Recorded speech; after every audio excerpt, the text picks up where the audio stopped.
Bonjour à tous et merci d'être venus sur cette vidéo. Aujourd'hui, nous allons parler du Fear of Missing Out, le FOMO, la peur de manquer, vs l'intelligence financière. Personnellement, je préfère la dernière. Donc, le Fear of Missing Out, la peur de manquer, on a toujours peur de louper un bon trade et de rater l'opportunité du siècle. Parce qu'au final, si vous la loupez cette occasion, vous ne pourrez jamais plus gagner autant d'argent. Surtout que si vous aviez mis votre maison avec un levier x100, forcément, vous auriez été riche du premier coup et vous aurez gagné bien plus qu'à l'euro-million. D'ailleurs, j'ai fait la différence entre l'euro-million et investir des tout petits montants sur des petites capitalisations sur les crypto-monnaies. Vous devriez regarder la vidéo qui apparaît en haut à droite de votre écran. En plus, imaginez-vous que ça marche une fois, vous gagnez énormément d'argent, ça marche deux fois, vous regagnez et vous démultipliez en plus vos gains précédents, donc ça aurait été une occasion en or, le FOMO. Mais malheureusement, ça pourra marcher une fois, deux fois, trois fois, cinq fois même. Si vous appliquez cette méthode, il y aura toujours une seule fois où vous perdrez tout puisque vous aurez fait all-in sur quelque chose qui n'est pas sûr à 100%. Parce qu'il faut quand même le savoir, rien n'est sûr à 100%. Et c'est pour ça que l'on a des risques-rewards. On mise une petite partie pour avoir des gros rewards. Toujours faire une proportion intelligente de son capital. Toujours, toujours, toujours. Il faut bien savoir également que sur les marchés, il y a des occasions toutes les secondes, toutes les minutes, toutes les heures. Il y a toujours des occasions quand on sait trader avec le SMC. On voit les marchés financiers et boursiers différemment car on s'attend à ce qu'il y ait des retournements ou des continuations de tendances haussières ou baissières.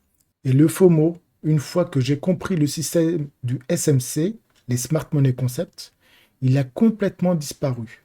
Pourquoi vous avez le FOMO? C'est parce que vous ne comprenez rien au marché financier, comment il bouge, les lois de dos, les order blocks, les imbalances, les zones de supply et de demande qui sont des order blocks avec la loi de dos. Comprendre également les liquidités, pourquoi le marché vient chercher certaines zones pour repartir dans l'autre sens, avec des equal low, equal high. Une fois que vous aurez compris ce système de trading et comprendre les liquidités des marchés, vous perdrez votre FOMO et vous vous direz, si je loupe une opportunité, eh bien tant pis. C'est parce que j'étais pas forcément dans le bon train et parce que quand ça redescendra sur certaines zones, là vous pourrez réinvestir, mais toujours une proportion gardée de votre capital. Parce que sans votre capital, vous n'aurez plus rien. C'est votre carburant, votre capital. Et il est essentiel de savoir le conserver et de le faire fructifier tant avec les APR que les intérêts composés, les API. Il y a également les personnes qui ont peur de manquer. Et ces personnes-là ont trop d'argent à la banque, sans qu'ils soient investis ou réinvestis quelque part. Comme un ami personnel qui n'a pas d'enfant et qui laisse dormir sur ses comptes 500 000 euros. Est-ce que vous croyez qu'au bout de 10 ans, avec l'inflation actuelle, ces 500 000 euros de pouvoir d'achat qu'il a aujourd'hui vaudront la même chose dans 10 ans? Je ne pense pas. Et même s'il les mettait sur le livret A, qui est maintenant à 3%, déflaté, il aurait encore un pouvoir d'achat négatif. L'intelligence financière ne nous est pas apprise durant notre enfance, mis à part si nous avons des parents qui ont déjà cette intelligence-là et qui nous la transmettent. Mais ni l'école, ni personne ne vous apprend l'intelligence financière. Et pourtant, elle est essentielle et indispensable pour votre bien-être. JP Morgan disait « J'ai toujours vendu trop tôt ». Ce qu'il veut dire par cette phrase, c'est qu'il a toujours vendu avant les tops de marché. Mais par contre, il a toujours fait des bénéfices. Et c'est justement là qu'il faut voir. Parce qu'on se dit, on va attendre, ça va monter encore plus haut, plus haut, plus haut. Et au final, ça redescend et on perd toute la mise que l'on a mis. Donc il ne faut pas être avide et en vouloir toujours plus. C'est toujours un ratio que l'on a par rapport au pourcentage du capital que l'on a mis. Une fois que vous avez 3 risk-reward, 4 RR, 5, 10 RR par rapport au capital, forcément, vous devez prendre des bénéfices. Si vous ne prenez pas une partie des bénéfices et que ça redescend, vous serez avide et vous ne réussirez pas en trading ou dans vos investissements. Passons maintenant au graphe. Donc, nous allons aller voir.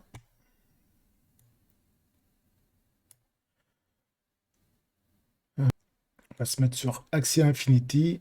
En weekly, je suis en log. Qu'est-ce qu'on se dit, par exemple, en juin 2021? Pourquoi j'ai pas mis tout mon argent ici? Et j'aurais fait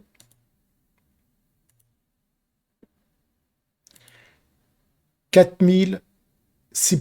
Donc ça veut dire 40 fois la mise. Imaginez-vous, si on fait par exemple all-in, 40 fois la mise avec un fois 100%, donc on fait 40 fois 100, ça fait 4000 fois la mise. On aurait mis par exemple un 100 000, on aurait eu 400 millions. Est-ce que vous croyez que c'est raisonnable de penser comme ça? Non. Ce qu'il aurait fallu faire, par exemple, ici, déjà, il fallait s'intéresser au play to earn, au jeu où on gagne de l'argent. Qu'est-ce que l'on aurait mis? On aurait mis un petit risk-reward, juste en dessous. On l'aurait mis ici. On aurait mis 100 000, par exemple. 1000, 100 000. Combien de pourcentage? 2, 3 ou 3%, par exemple. On aurait mis 3% de son capital. On aurait essayé de tirer 10 RR. On aurait eu comme gain 30 000 $. Imaginez-vous, par exemple, si on le laisse couler, si on ne met pas de TP, on laisse couler et on met des stop profits ou des SL juste ici, juste là, et on le laisse couler. On aurait pu faire un gain de... ouais, on l'aurait peut-être TP ici, réellement ici. On aurait fait un gain de 37 RR. 37 fois 1000. Donc on aurait fait 37 fois 3000. 111 000 avec simplement 3000 de son capital. Est-ce que vous comprenez pourquoi il faut toujours mettre une petite partie du capital?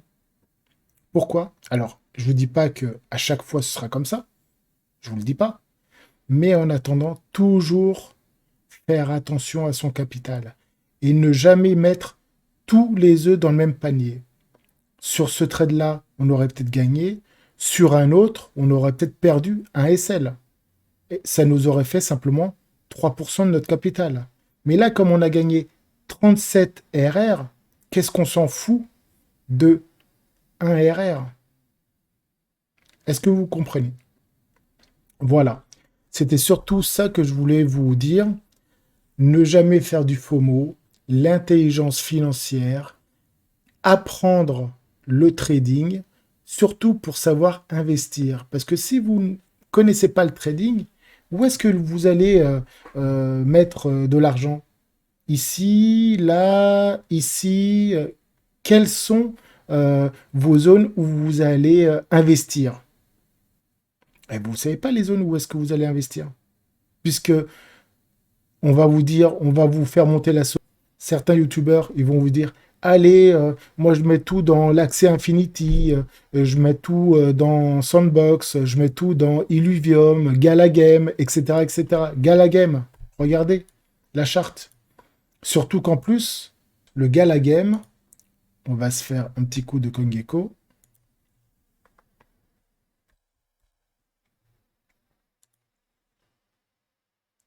il y a 7 milliards d'offres en circulation, l'offre totale 39 milliards et 50 milliards d'offres maximales. Et au plus bas, des plus bas historiques, il était à 3,013. Et le record 0,82, presque 1 dollar. Et maintenant, il est à combien? Il est encore à 0,04. Donc ceux qui l'ont eu à 3 zéros après la virgule 13 475, ils peuvent encore vous dumper à la tête. Donc il faut vraiment savoir avant d'investir, parce qu'un investissement généralement c'est sans stop loss, mis à part ce que je vous ai montré ici pour le précédent Axie Infinity, par exemple, mais toujours faire attention à sur ce qu'on investit. Et là, par exemple, si j'avais investi 3000 $, je peux vous dire que j'aurais mis des stop profits que j'aurais remonté au fur et à mesure. Et j'aurais été certainement déclenché ici. Voilà. Voilà, bah écoutez, j'espère que ça vous a appris quelque chose, parce que l'intelligence financière, tout le monde ne l'a pas. Personnellement, je l'avais sur des business parce que j'achetais des appartements ou des choses comme ça. Mais maintenant, je l'ai d'ordre financier boursier et je pense qu'il est bien meilleur que de l'investissement dans les appartements. Alors bien sûr, je ne vous dis pas qu'il ne faut pas investir dans les appartements, surtout quand on doit se loger. Pour son premier appartement, là, c'est vraiment, je pense, utile d'avoir son propre appartement. Après, il faudra faire aussi attention aux charges tous les trimestres et également au ravalement, à toutes les dépenses de copropriété. Mais quoi qu'il arrive, c'est toujours bien d'acheter son propre appartement. Après, vous dire d'investir dans des appartements pour les locations, là, c'est une autre paire de manches. Parce que c'est pas forcément liquide et les marchés sont 10 fois plus liquides que l'immobilier. Voilà, bah écoutez, n'hésitez pas à lâcher votre meilleur pouce bleu et à en parler un petit peu de la chaîne et surtout vous abonner et activer les cloches. Je vous remercie, passez une bonne journée.